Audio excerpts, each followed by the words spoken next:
Well, before further ado, I would like to, it's a great pleasure to have with us today one of God's brightest lights, and he's right back there, Father Ignatius.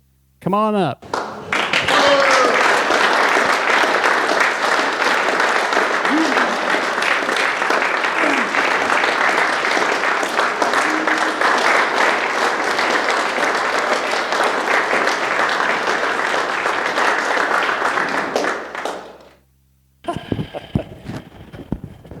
You're looking pretty sharp today, Father. Oh, yeah. I'm trying to be pastorish. Well, for the benefit of all of us here today, whether we've heard the stories or not, we would like for you to recount a little bit about your Kenyan origins and what it was like to grow up in Kenya. Thank you, Barry. And so, as you all know, I come from Kenya, the northwestern part of Kenya, known mainly as the Rift Valley, North Rift.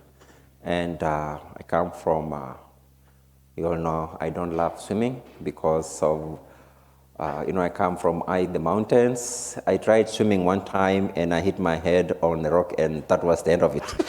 So I come from Eldoret, which is about 7,500 to 8,000 feet above sea level. That's why you find most of those long distance runners are very good because they are used to running high in those mountains, high altitude. And so growing up in Kenya was really fun. Of course, I grew up in the village. On the cover of the village, every time I go to Julian, it reminds me of where I grew up, up in Julian there.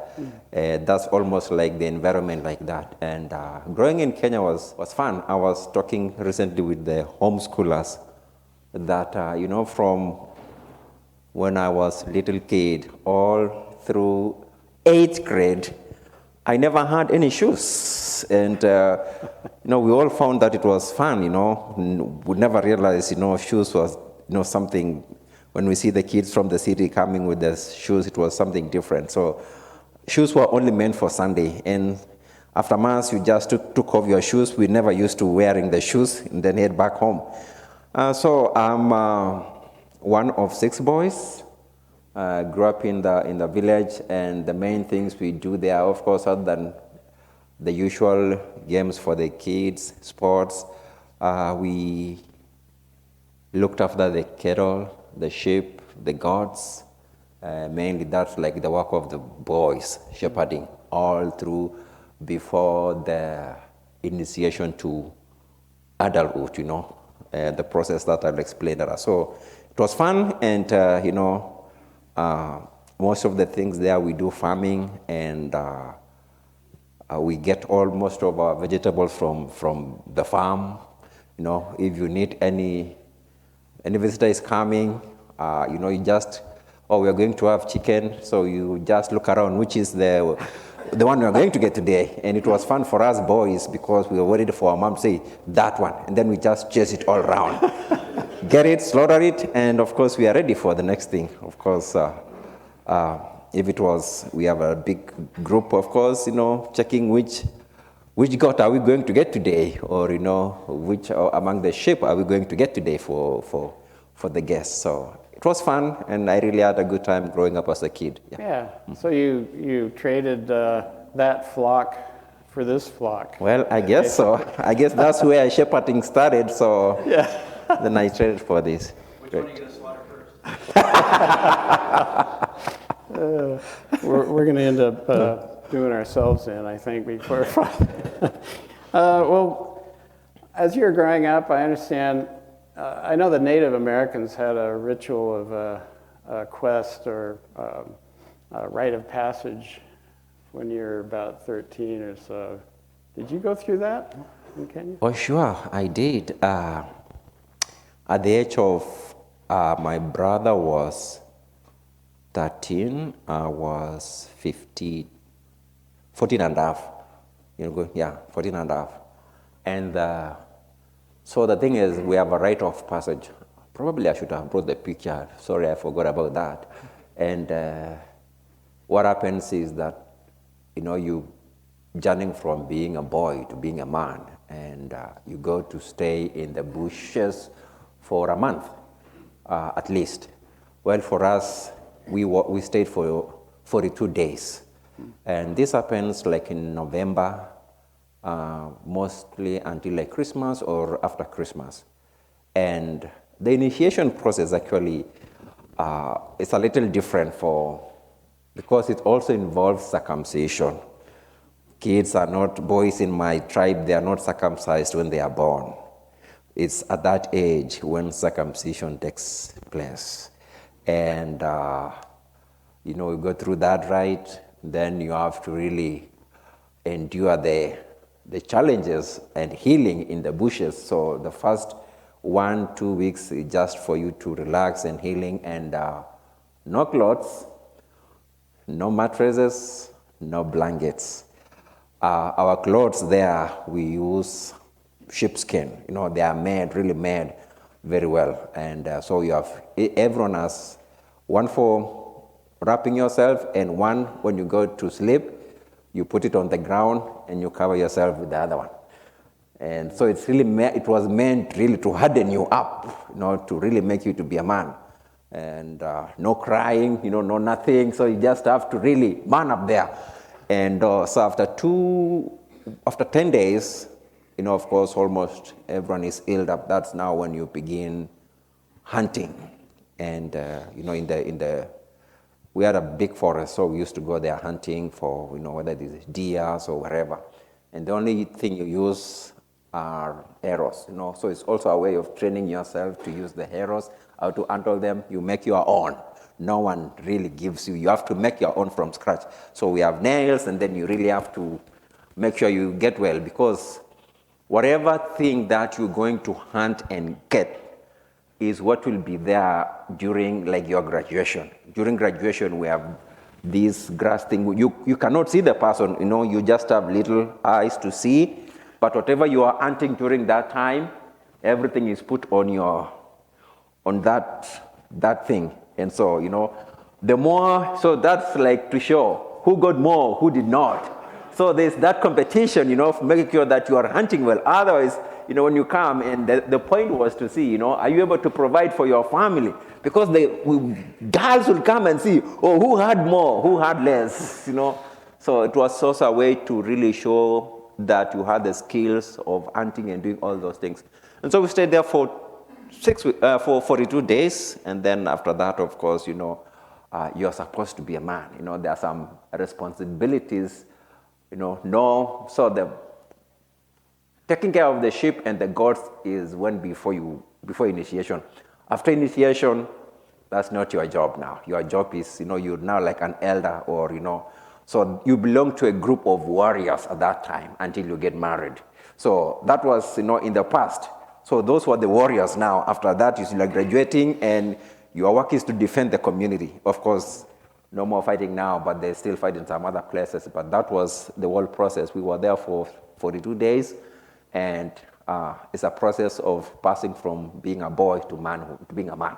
Did you get any training before you started, or was it all on There the is no job? training. Actually, they make it really so mysterious and secretive that you really don't know. You don't know what to expect until you are there. And no one who has been there will tell you what to expect. So they don't tell you anything. But when you go there, that's when you're told. Of course, you are told there are elders who come now and teach you the secrets of the community, the history of the community, and of course, how to, you are now a man, how to be responsible as a father, as a husband, as an elder of the community. So there was no one who do that. And while you are there, you are not supposed to completely come face to face with women. From like teenage all the way, the only girls, 10 and below can come in contact with you, just close to you. But they don't even come to the place where you stay. Yeah. Even the boys who have not gone through the process, they don't go there. So you are there by yourselves, and those who have gone through the process. Interesting. Well, that brings up another question. Obviously, you went through a big ordeal. There's really not anything like that in our culture today. Do you have a prescription for how we could remedy that? Well, I think in my proposal, of course, we have like now a men's group, and it's good to see you coming with your sons. And I guess, the best example is the one shown by a father. And, being a father really is something that makes, we're being a good example to the other. Being a, grandfather, is being a model for the others. But I would think that, for something like that, I would suggest, in my opinion, of course, having like, sometimes just like a camp for boys, just to talk to them and give them, it's not only about the values now of the culture. We are in a culture that is so, with so many things coming up, but I think it's always good sometimes, like, I always have summer camps, it's proposed, like summer camp for boys, in the church, that one of the summer weekends or days, just being there and talk to the, especially the young men on how to really be respectful, of course, to in terms of their faith too, in terms of the challenges going on with our world today, whether it is the gender thing or, life on, freedom of, of our faith, religious liberty and all those things. So I would say, as they grow, because one of the things that I encourage, because at that time, once these teenagers, for example, go to college, they must own their faith, The parents are not there to tell them, hey, go to church, hey, do this, They must own their faith. And I believe if young men have that foundation and they own their faith right from, from this age and up to that moment, it would be great. But there should be also mentors, like the elders who are talking to us, they mentored us, they talk to us. So, I mean, when I look at all these groups, there are so many people who can give some values to the young men in America. Yeah, that's probably the biggest thing is the family and how you're raised right from the get-go, right? So, Yep. Well, thank you. Tell us about your inspiration to become a priest, and when did that start? Well, that's an interesting question and story, and it's really fun sometimes talking about it. I think I once shared that my grandmother used to work for the nuns, the sisters, and in Kenya, typically, for a nun to be respected, they must still have their, like when we had the Carmelites sisters, still having their garments, the habit, the veil. And so the first time I went to visit my grandma was there. On Sunday, the sisters were going to church, for Mass. And I must have been like 4 or 5 years old. And I saw these sisters coming, white veil, white habit, white shoes and stockings. And for me, that was the picture I had for angels.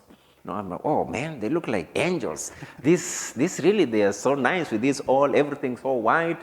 And I said, well, I think I want to become like them. I want to become a nun.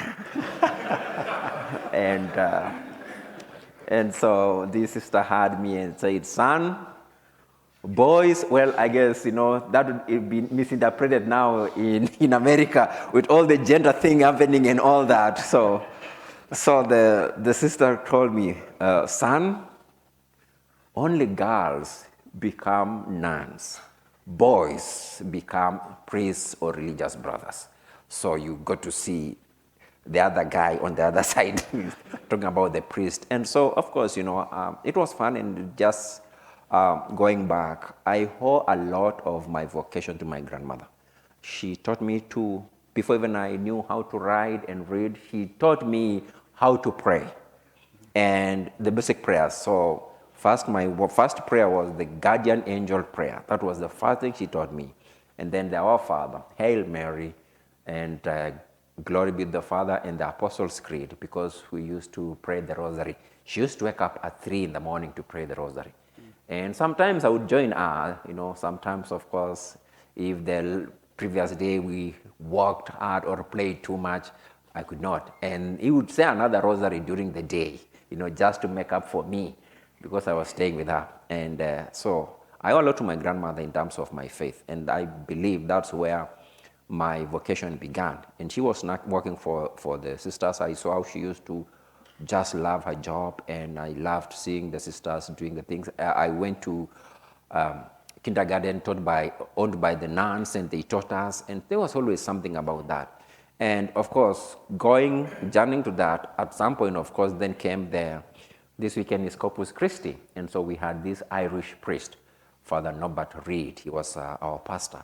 He was tall and huge, and I must have been like 6, 7 there at that point now.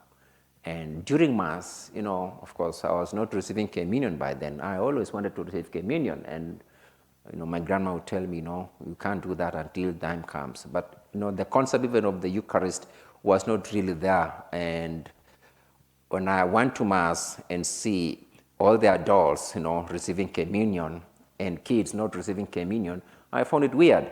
And in the African context, I'm sure even here, kids are fed first, given food first, and then after that, of course, the adults can continue. It was very rare to find ourselves eating with our parents. The culture is a little different. So kids have their own place, and then they eat there, and then the parents separated with their older kids.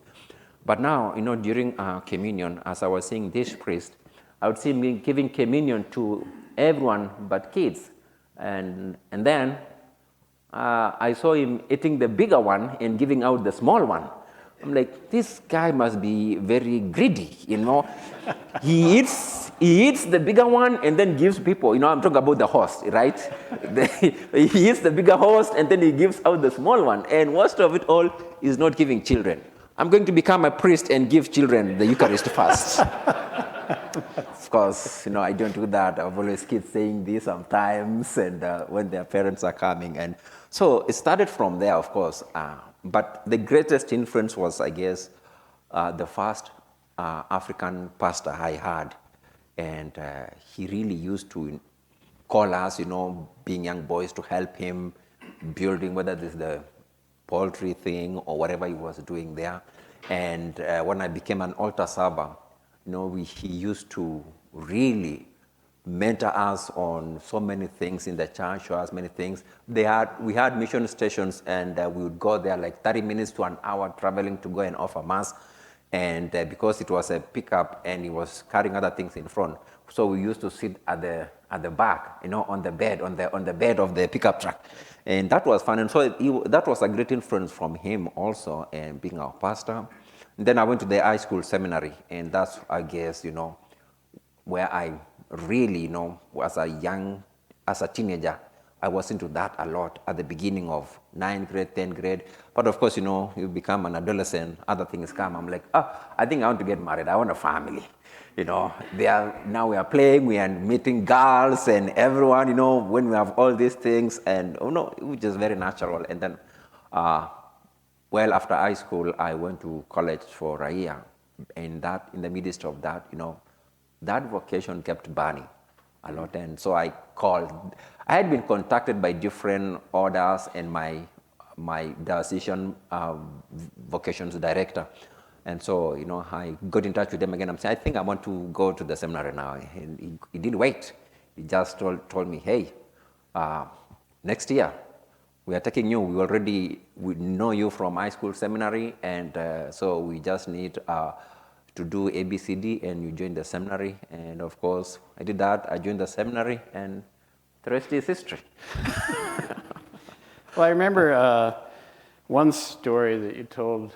It's been a few years, but I guess the theme would be knock and it shall be opened. There was something about being accepted in a seminary, and as I recall, there was some little mix-up or something, and then you had to go knock on a couple of doors to straighten things out a little bit. Can you tell us about so that? there's a story. When I was going to the seminary, it was a very interesting event, because 14 of us were accepted to join the seminary from my diocese, from, of course, the list that had been selected.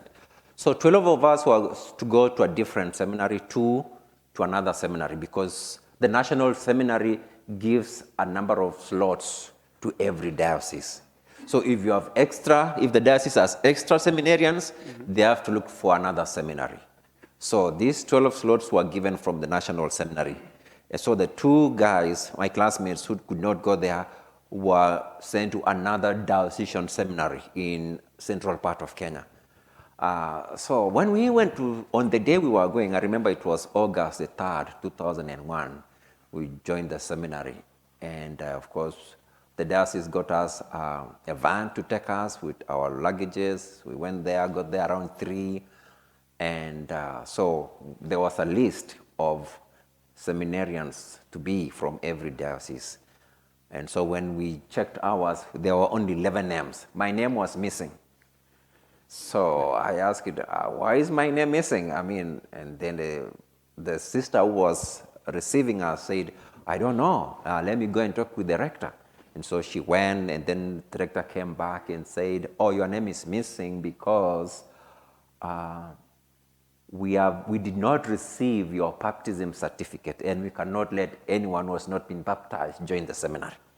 I told him, I am baptized. I was baptized 22nd of December when I was just barely 2 months old. So I know I was baptized. I went to the high school seminary. You can't go to the high school seminary if you have not been baptized. So I say, check, because they had my high school. They said, no, doesn't matter. As long as we don't have the certificate, we are not accepting you. So you have to go back. And, for a moment, I'm like, what? Go back? I was so confused because I didn't even know the way back, because there was a van that had been hired for us to take us, and it had already left. And so we had this priest from South Sudan. They had brought their seminarians too. And so he told me, son, don't worry. Pray to the Blessed Mother. You will be back. But my mind was just like, I don't understand. I told the rector to call the diocese and confirm. He said, no, I can't call. That will be your job. You go back home. On Monday, you go and sort out with your vocation director or your bishop. I said, okay. So this priest took me and told me to take my luggage back. I said, no, I'm not taking it because all these are seminary things, so I don't need it. If I'm going to come back, then fine. If I don't, fine. So I went back home, and I got to my hometown around 7:30, and it was really dark. And my mind told me, hey, instead of going home, you can't even find the vehicle to take you home now. Why don't you go to the cathedral and talk to the pastor there? So I wanted to go to the cathedral. I said, no, I'm not going to the cathedral. I know the bishop's house. I'm going to the bishop. And because it was not far from our high school seminary, and so I walked across this river, went to the bishop's residence, and I knocked. The gate man opened the door, told me, who are you? I told him, I'm a seminarian. I was not a seminarian yet, but I said, I'm a seminarian, and I've been told to come and see the bishop. So I said, okay, come in. So the bishop sent somebody, took me, asked me 1, 2, 3, and then said, so did you walk all along from city center all the way here? I said, yeah. So he was a little concerned because I didn't know this.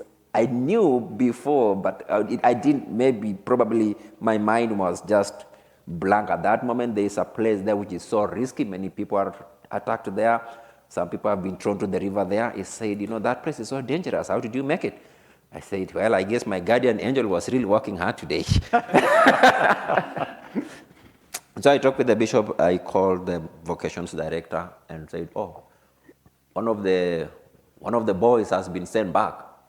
Can you find out what happened? And so he called the seminary, and they said my baptism certificate was not there. And they said, could you just even wait until tomorrow to tell him to come back, or Monday, or ask us? Of course, the rector was adamant, and the bishop was not very happy, really. And so he told the vocation director, call the other the other national seminary, where 2 of my colleagues had gone. So they called them. He called the rector, and the rector said, well, if the boy comes by Monday, I will accept him. So Monday morning, I had to go to the other seminary. The surprising part is that when we got back to this seminary, because it's on the way to the other seminary, when we got there, they said, the young man can stay. We found the baptism certificate. But the bishop had made his mind, the vocation director had made his mind, said, no. The bishop had said, yes, go to the diocese. So I ended up there. And that's how I began my seminary. It was, I would say, it was maybe God's plans are very interesting. That must have been God's plan, because it is in that other seminary where I met this friend of mine we were in the same seminary, but he was ahead of us. When we got there, he was the one who welcomed us. And I used to play basketball. We played basketball with him. And of course, he asked me so many things about where I came from, and because he could remember. And so he was in his 7th year when we were in our 1st year. And we became good friends. He came to the US, and he's the one who invited me to come to the US. So if I had not been there, I would not probably be here now. Well, Father, you mentioned the Irish priest that had an influence on you. I guess in the history of Kenya, it was the Irish that came and pretty much evangelized there. That's?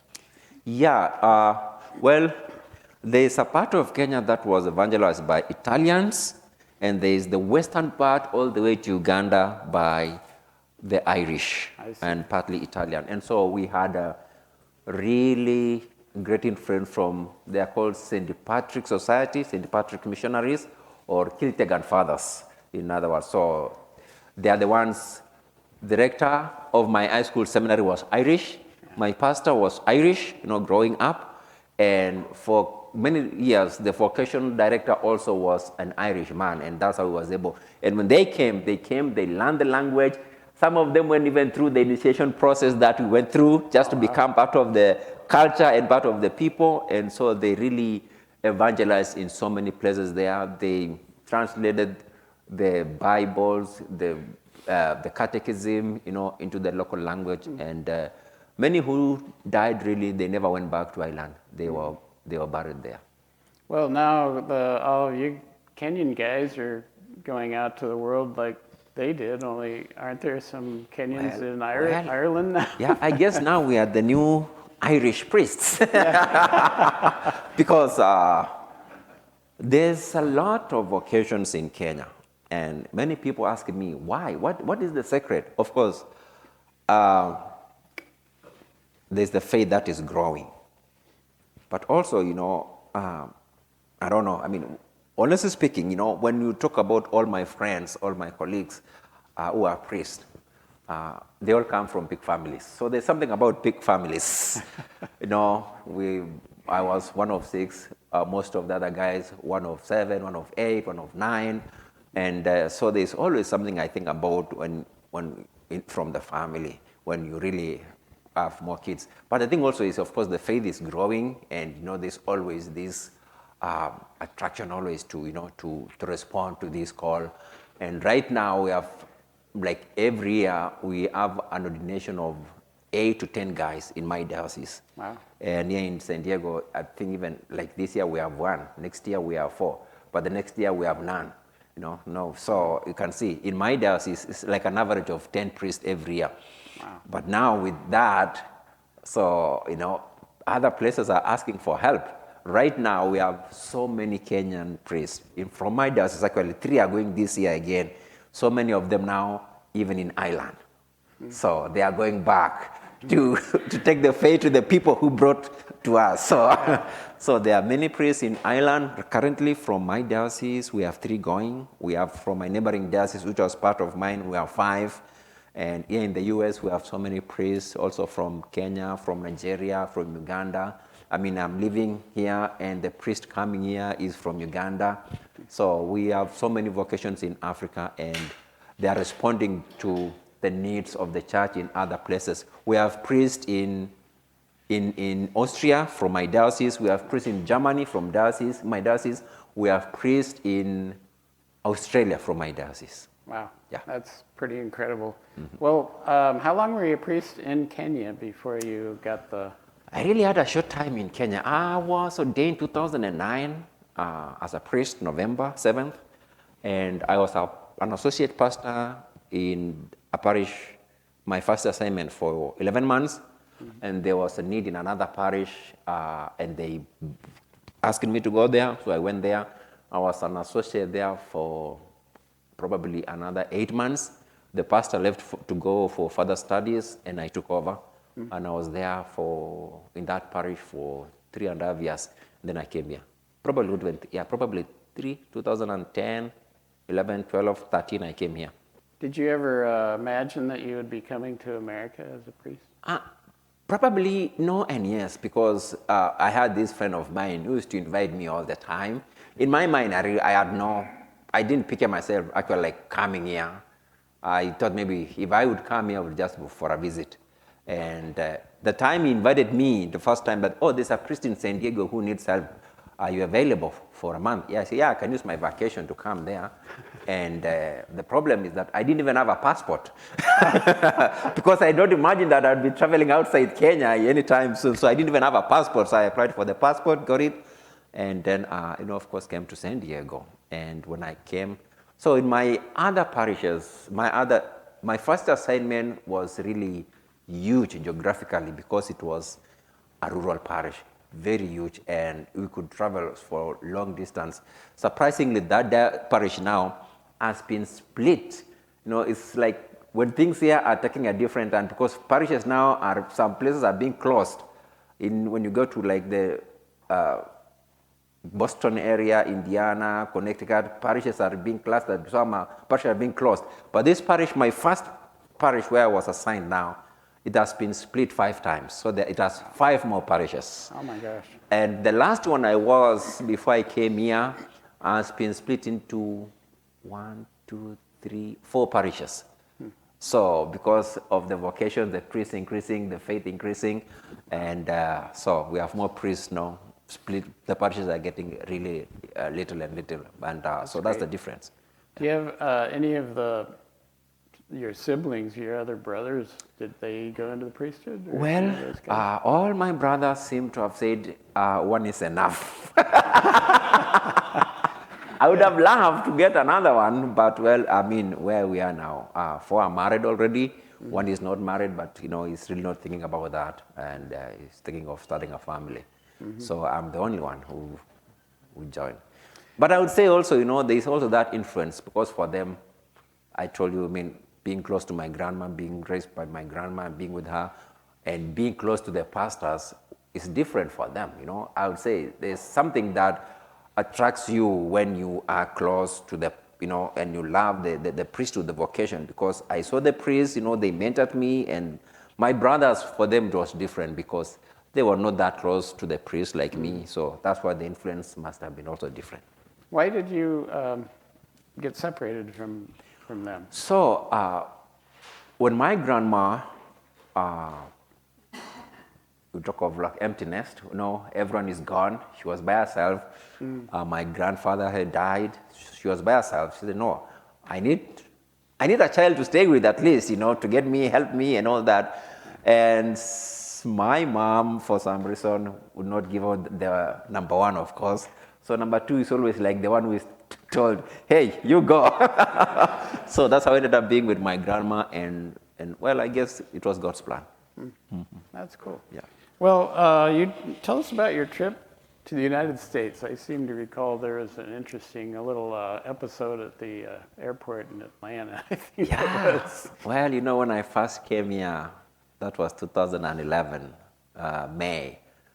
And so traveling through Amsterdam and then to Atlanta and then, of course, to San Diego. And my friend in Minnesota, when I told him, he asked me, where are you connecting places? I told him, from Amsterdam, I'm going to Atlanta. So he told me, okay, when you get to Atlanta, I want just to give you a secret. When you get there, it's a very huge airport. You have to go from one place to another. You have to ask. You can't just, you might not be able to find by yourself. You might need to ask, especially if you have a shorter connecting time. Because the airport, you have to go to to get the domestic flight. So when you get there are black people a lot, there are white people, and if you want to ask where you going to connect, ask a white person, not a black person. And I said, okay, I'll do that. And when I got there, there's always this thing like, okay, I think I'm comfortable talking to a black person because I'm black. This is my thinking. There's always that natural inclination sometimes. I'm new. I'm in a foreign land. I've been used to seeing black people all my life, except my pastors and a few people maybe who came for Peace Corps. We had US Peace Corps who came there. I saw maybe a few of those. And I said, I'm going to ask this black guy here. So I asked him, where is the connecting flight to San Diego? Yeah, he told me, but I understood not even a word. Nothing. I understood nothing. So, okay, excuse me, can you repeat again? He repeated it again. I'm telling you, I got nothing. I say, thank you. So I see this old white woman with Delta thing. So I went to her, asked her, where is the connecting flight to San Diego?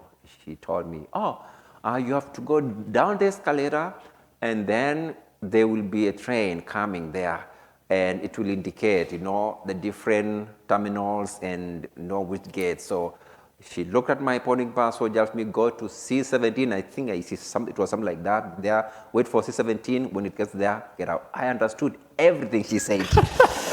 So it was a very interesting story. And I guess it's the Southern accent that I could not get anything from there. But that was the interesting part, And I was like, okay, next time I'll follow what I'm told to do. Well, then you got to OLMC and you were assigned to another parish after, what, was it a couple of years here? Yeah, I was here for 3 years, came 2014, and August 2017, after 3 years, I was sent to St. Jude and St. Anthony, National City, and St. Jude, that's in, what area is that? I still even keep forgetting. St. Jude. St. Jude of the West Shrine, by 43rd Street, anyways, 43rd Street there. Yes. Yeah. Yes, yeah, Francisco knows. He took me there. He was the one who dropped me there. And felt really sorry for me when he saw the neighborhood. It was totally different. So when I was there for 11 months, and I came back because definitely they needed more of a Hispanic person there. There was a mistake. They thought I can talk Spanish because when I read Mass in Spanish, it's so fluent, I think sometimes I make fun and say, it looks like when I read, it's better than my English. But they took that I read in Spanish that I understand, but I really did not understand. So it was a challenge. I was there. It's 90% Hispanic. Masses on daily Mass are in Spanish, so it was challenging. But the challenging part, of course, came to, the fruitful part, I guess, for the parishioners there was time for confession. Because during confession time, there was the English side and the Spanish side on the other, and the priest was on the other side for Spanish. And believe me, my line was always long. So long. And the priest would come out after 30 minutes, he's done, and tell them, hey, come over on this side for confession. They said, no, Padre, we are going here. You know why they were coming to me? Because I understood nothing of what they were saying. But they got absolution anyway. So I was telling Francisco, they were speaking in Spanish, and I could hear paciencia, mi esposo, familia. So I was making fun of like, mi esposa. So I don't know whether they were telling me I killed my spouse or I did this. But I did give them penance anyway. So they knew I don't have a lot to say. So I would say, okay, tos Padre nuestro y una Ave Maria por la penitencia. I give them, so it was fast. So, no stories, nothing, absolution, next. So, that was the challenge that I got there. Or I would say, for them it was fruitful. They knew they would come anytime for confession, and they get this absolution. Yeah, anyway. Well, you're in persona Christi, so it was really Jesus that was giving. Yeah, he showed me. So I'm sure he understood. Yeah, that's what I used to pray and say, Lord, you know what they are saying. I am not the one they are telling you, so I'm just being your instrument. That's great. Well, then after being here for a while, you became a U.S. citizen, right? And yeah. What inspired you to do that? So what inspired me, of course, when you have a U.S. citizenship and you have a U.S. passport, definitely, Kenya allows dual citizenship. It never used to be like that until 2010. So they said you can become a dual citizenship. But the thing that inspired me, of course, also was, I knew I was going to be here for some time. And of course, I knew it, that citizenship, even if I go to Kenya, I mean, I have established relationship here. I can still come here anytime I want. So with the passport, it would also give me leeway to visit many countries without having to apply for visa, having to go for all these interviews. Because when we went on pilgrimage in that's why I came and applied immediately. I came back from that pilgrimage, 2022. We were supposed to go 2020 to Oberamagao for the Passion Play, but because of COVID, we couldn't.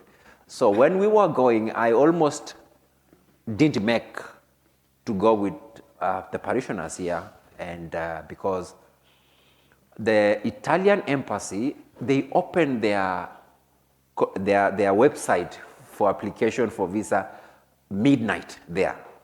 And it looks like everybody is waiting all over the world. So all of you are just trying to go, so sometimes it looks like the traffic there is too much, you can't get it. You click it, you get it for a few seconds, and then you're locked out. So I almost gave up trying for a month, and I even asked the other priest to take my place who had the passport. But the last day I said, I'm going to try the last one. If this doesn't go, then you guys have to look for another person to go with you. I was lucky I got that day. I got the appointment in Los Angeles to go and do the interview, and I got my visa to go to Europe. But immediately I came back, I'm like, no, that was too much. Now I need to apply for the citizenship and meet the requirements by then, and then get the passport. Yeah. How did you feel about that? As far as actually you had to go through a course and find out about. Yeah, I had to go to learn, of course, being a citizen, I had to learn, the history, the civics of the US, all these amendments and everything. So I remember there are these 100 questions, and you are going to be asked 6 of them. You must get at least 6. If you're done with that, you get it. So, but they will always go up to 10. If you fail after that, then you have to book for another interview. But it was good. I've been blessed being in this country. This country is blessed, and sometimes people don't realize that. We want to change things. We want to go like with the waves of the modern world. And coming from Kenya, Africa, I know the struggles that people have gone through, the challenges people have gone through. And sometimes, I feel like God sometimes needs to take something to make you realize the importance of that thing. You remember like when we had COVID and we could not go to Mass. People fail. You can't receive the Eucharist. You can't go to Mass. And, for a good Catholic who really loves when people came back, people were tearing up, crying, coming back to Mass.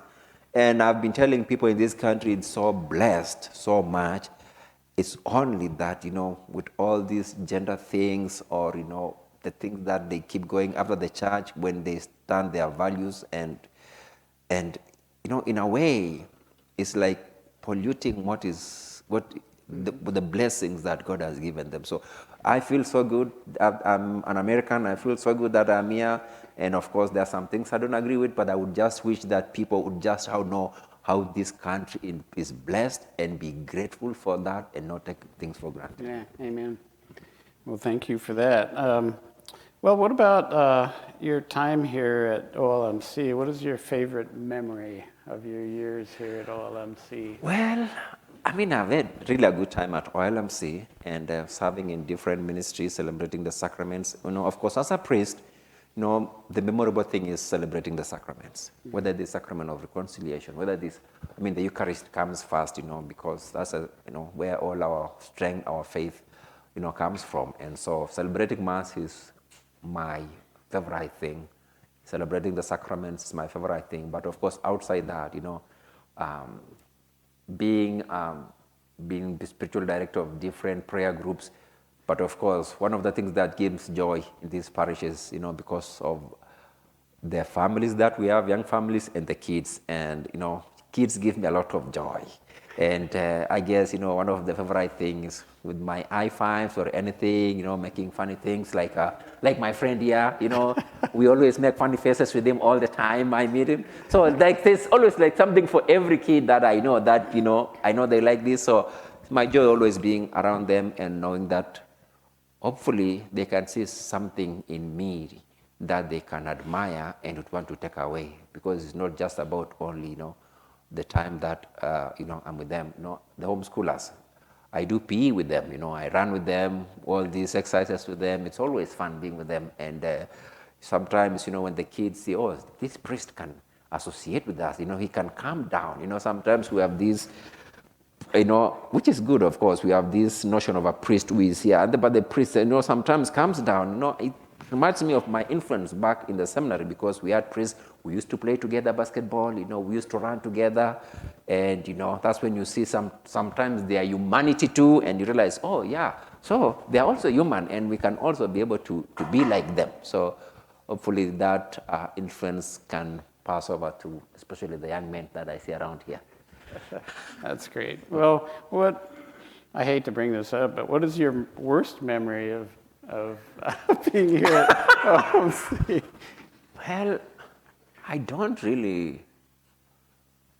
can't remember like if I've had any. The thing, being an associate pastor is different. You are always like the good guy. Well, now I'm going to become a pastor. I'm going to learn a few things that will make me probably upset. But whenever there are issues in the parish or anything, it's always addressed to the pastor. When people come to me, I tell them, go to the pastor. That's not me. So honestly speaking, when I try to picture, I can't really find one. Other than an incident, when I preached about the sanctity of life, and now it is important, from conception to natural death. And somebody was not, that I would say that was the only thing. Somebody really confronted me that, people should be left to make their choices. It's not the work of the priest, to talk about that. I said, no, it's my work. So I was ordained for that, so I can't, so we had this back and forth, and she finally realized I said, no, man. This is what we are ordained for. So she went away upset, of course, definitely. I said, oh, God bless you.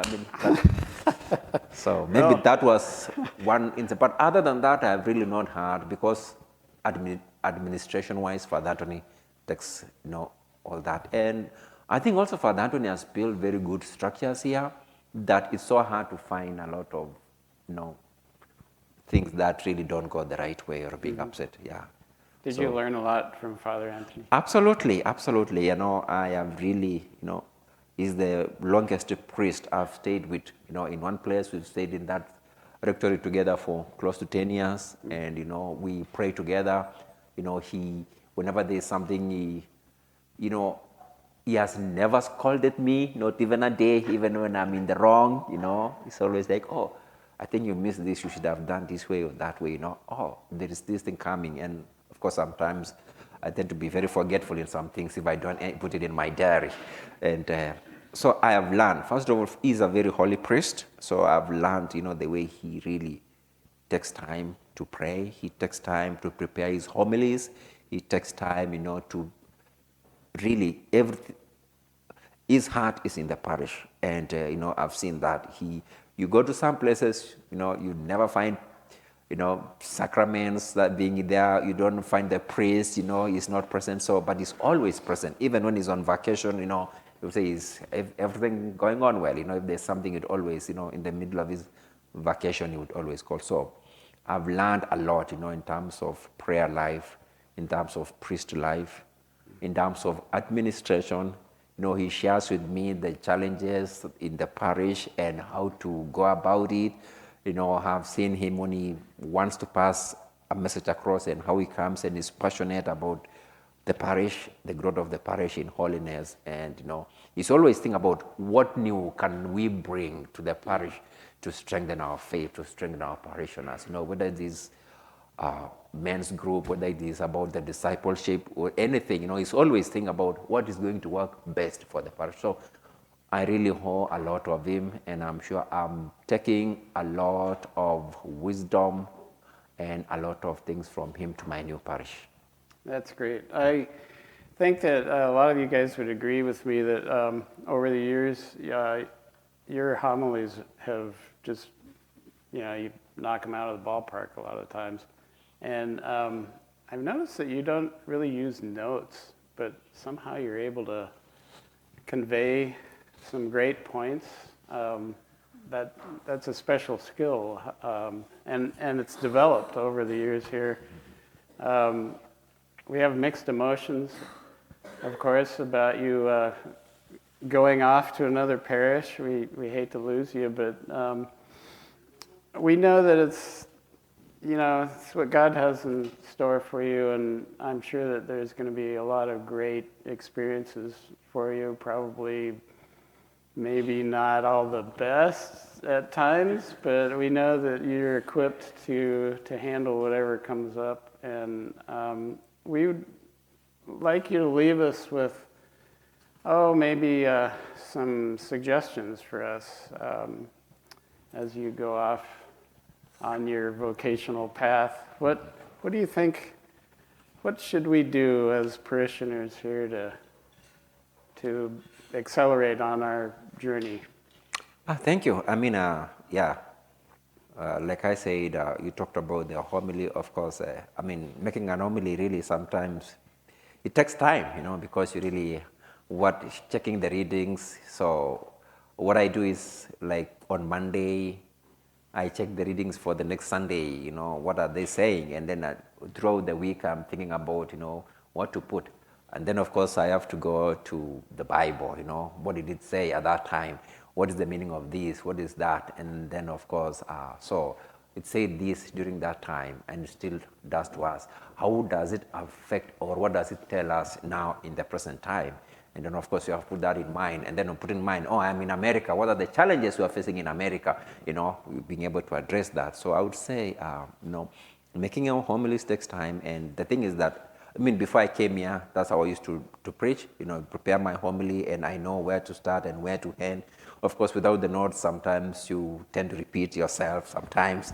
And it's reached a point where I realized that sometimes when I do my homilies, unless there are times when I want to really quote some scripture passage and I have to have the notes, but it's also reached a point where I know that when I do my homily without the notes, there is a connection that I make with the parishioners. It's not like seeing the notes and looking there. So when I'm giving, there is something that, I'm telling them, and I feel that the Holy Spirit is just working, in that, because I know it's not me, the Holy Spirit, in that. So that's what I've loved doing lately. I think maybe it started like last year or this year, I can't remember very well.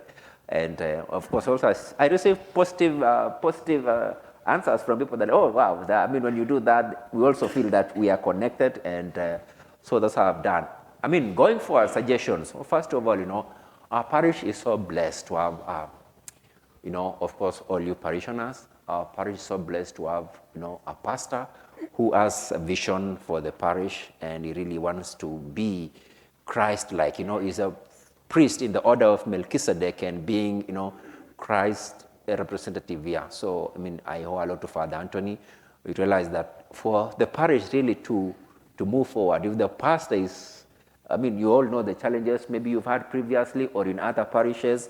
So when the pastor has that vision and he wants people to grow in holiness, you realize all the things that come up. So the first thing is, love your pastor, support your pastor.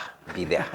Love your pastor, support your pastor in every way. And second, everything will become easy. And the other thing, of course, is for us to, we love the Eucharist. We must love the Eucharist. We must love the sacraments, especially the Eucharist and sacrament of reconciliation. And, thirdly is, of course, participating in the parish activities, because, we cannot leave that to the pastor or to other people. We must being able to own our parish, make it part of us, and really be involved in the different ministries, in the different prayer groups, and, be there. Like when we have events like this where every Saturday we meet, we try to invite others, just come and listen, just come and be there, just come and see, the way Jesus, people are bringing people just come and see, it's that invitation. And then finally, of course, is, if we don't pray, then how can we grow if we don't pray? So we must always pray. We have individual prayers, but we must also pray, in your families, especially, as a father, as a man, leading the prayers. You are the spiritual head of the family. St. Paul talks about this so much, and so being an example and a model in terms of leading your family in prayers. That's why every time, whenever we visit families, and Father, I think that's something I also picked from Father Anthony. He always wants the head of the family, to be the one leading prayers, to be the one leading prayers. So, let us be prayerful. Let us always, keep the faith, defend our doctrines. Let us love our parish, support our pastor, and be strong in our various ministries. Very good. Thank you. One last question. When you go over to St. Martin of Tours, I don't really know anything about their parish. I've met a few people that are parishioners there, and they seem like very faithful people. I'm sure it'll be a great experience for you, but things are unique here because you guys are not afraid to tell it like it is and to speak the truth. And I think that has caused this parish to be really vibrant because there are a lot of people that appreciate that. In fact, when Father Anthony first got here, we had a lot of people that left. But they were replaced quickly because the word got out that, hey, this guy means business. He's the real deal. And then you came along and just augmented that, and it's been wonderful. I'm just curious about what are your thoughts about really honing in on the truth like you already do over there, and what do you think the atmosphere will be as far as, do you think there will be a big transition? Do you think you'll have some defections? You got more of the liberal type people that tend to go to different places, but what do you think? Well, for me, in terms of my faith, my beliefs, they are not changing because I'm following, whether it is we're talking about what's happening in our, as long as I'm living the gospel, I'm preaching the gospel as given to us, through apostolic succession, I don't think that will really change. I will continue, no matter where I am, to preach that truth. The truth must be proclaimed. We cannot run away from it, we cannot just please few people for the sake of that. And like you say, I don't know, the parish there seems to look really good, and I've met a few people, and the thing is that always whenever a new pastor comes, there'll always be challenges, The people might say, oh, he's too conservative, or he's too what, all those things. And I'm just going to preach the gospel, just like I've been doing it here without fear. And, whether people receive it, fine. Those who don't refuse, but the truth must be. I mean, Christ was rejected. Who am I not to be rejected? So I am not going to change that. I mean, my preaching definitely, what my beliefs, and, in terms of what the church teaches us will always be there. I know there might be disagreements here and there, but I also believe people who love the church will always be there for the church. And when people don't like your homilies or whatever you preach and they go to other places, it's just like, you are shopping for your faith. You're not really grounded on your faith. You're still like going to shop to get something, but you are running away from the truth, and the truth will always be there. That's what Jesus reminds us. So I'm probably, maybe administratively, I might have some challenges, but I don't believe I'll have challenges in my celebration of the sacraments, in what I believe, in preaching the truth, and I'll always do that. Awesome. And when the worst comes, and I am rejected there, I still have Kenya, right?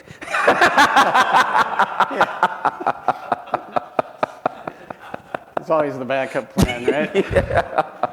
Well, Father, we sure appreciate you spending time with us. We were about out of time. We went over a little bit. We have a little card for you that you might appreciate. Just a small token.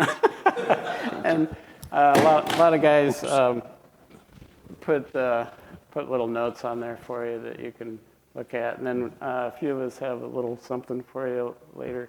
One question? Salvador? What is your goal? What you want to accomplish? I noticed, and you mentioned that you are very close with the kids. What you want to do in your life? Well, that's a tough question. I really, I don't want to be remembered for my achievements. I want to be remembered that I preach the gospel, I live the gospel, and I celebrated, all these sacraments. And more importantly, that somebody can say, yeah, my belief in faith or my growth in faith, there was this pastor or there was this priest, who really influenced me in a certain way. Whether this is by my preaching, whether it's by my way of life, whether it's by my prayer life. I mean, that's what I would only want to be remembered for, that, I influence somebody to grow in the faith and to journey in the path that Christ himself tells us to do. Yeah. All right, we go on more or no? That's it? Well, 2 more minutes. Two quick questions. One, were you able to keep your Kenyan citizenship, number one? And number two, here in the West, a fair number of priests, for one reason or another, leave the priesthood. What's your experience with Africa? So first of all, I still have my Kenyan citizenship, so I'm keeping both of them because, I will retire at some point, and I think I want to retire where my family is. I have 11 nieces and nephews, so I would love to retire, close where my family is. And secondly, of course, in terms of, what was the second question? Here in the West, we have a fair number of Yeah. So we have priests who leave the priesthood. And many times, people think because they want to get married. But research actually shows it's not about marriage.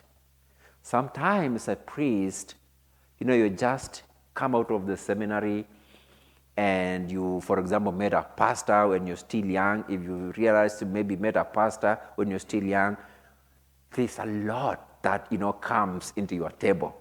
And some people sometimes don't know how to handle that, out of just mental something or anything. They just get overwhelmed and they leave. So there's always been a notion that people think that priests leave because they want to go and get married. But the research has shown sometimes it's like there are a lot coming into your table.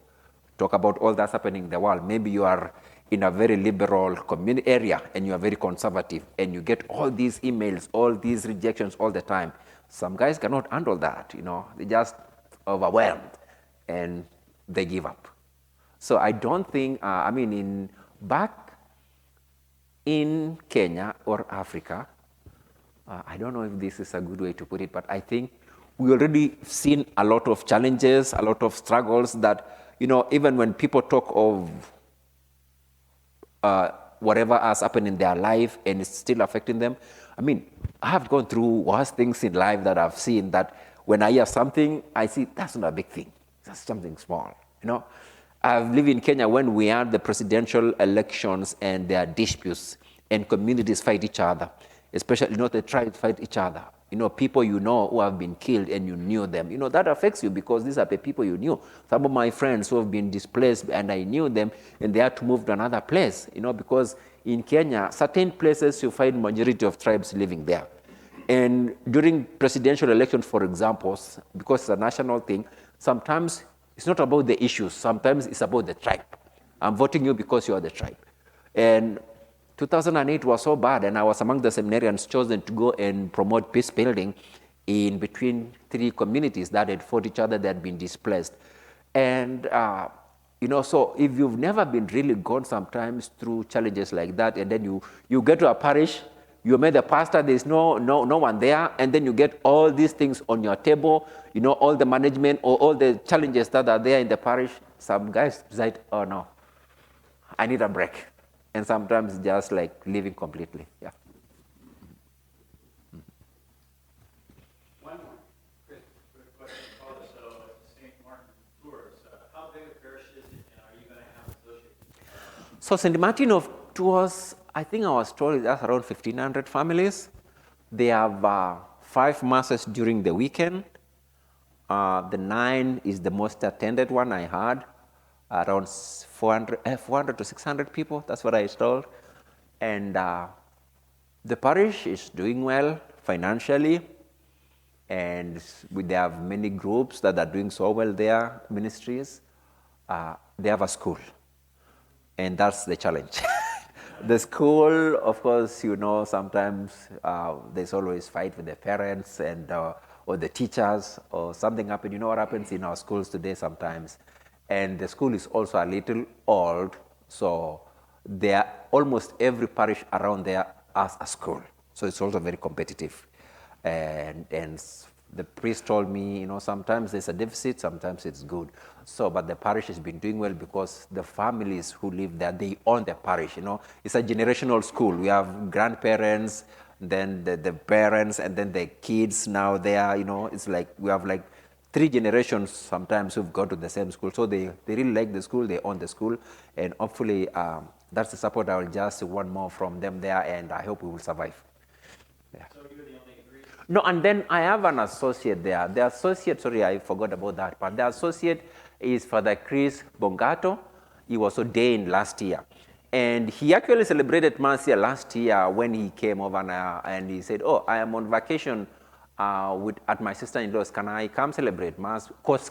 Celebrate. I said, we need the blessings of the new priest, so you come and celebrate. And he was here recently also to baptize his niece. Chris Pongato is brother-in-law to Mark Jacob, our former youth minister, if you remember him. And so, Jacob's brother-in-law. yes. Yeah. So it's good. The parishioners love the associate there, which is very good. So when problems come, I tell them, could you go and talk to Father Chris?